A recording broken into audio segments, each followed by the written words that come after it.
High বন্ধুরা, আমি আছি এখন আমার আগরতলা সিদ্ধি আশ্রম বাড়িতে।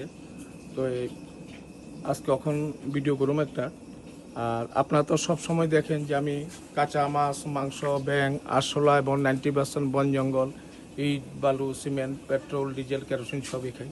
অ্যাকচুয়ালি আমি যে ভিডিওটা করি এটি হলো ডিসকভারি চ্যানেল বিয়ার গিলস যেরকম জঙ্গলে গিয়ে বিভিন্ন রকম পোকামাকড় খায়, আমি সেই ভিডিওটা করার জন্য চেষ্টা করি। তো বিয়ার গিলস কিন্তু আমার মতো ইট, বালু, সিমেন্ট, পেট্রোল, ডিজেল, কেরোসিন এগুলি খায় না। আমি খেতে পারি, আমি অভ্যস্ত, এটা আমার ব্যক্তিগত ব্যাপার। তো আপনারা কিন্তু এইসব ভিডিও বাড়ি ঘরে করবেন না, কারণ আমার প্রত্যেকটা ভিডিও কিন্তু খুব রিক্সের।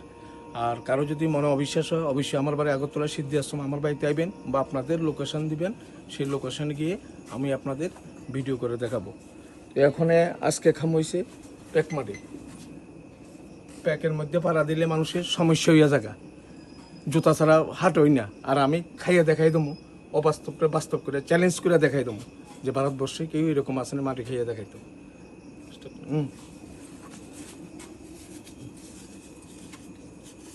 এই যে দেখেন বালু প্যাক মাটি, এখন আমি এটি খাইয়া দেখাবো।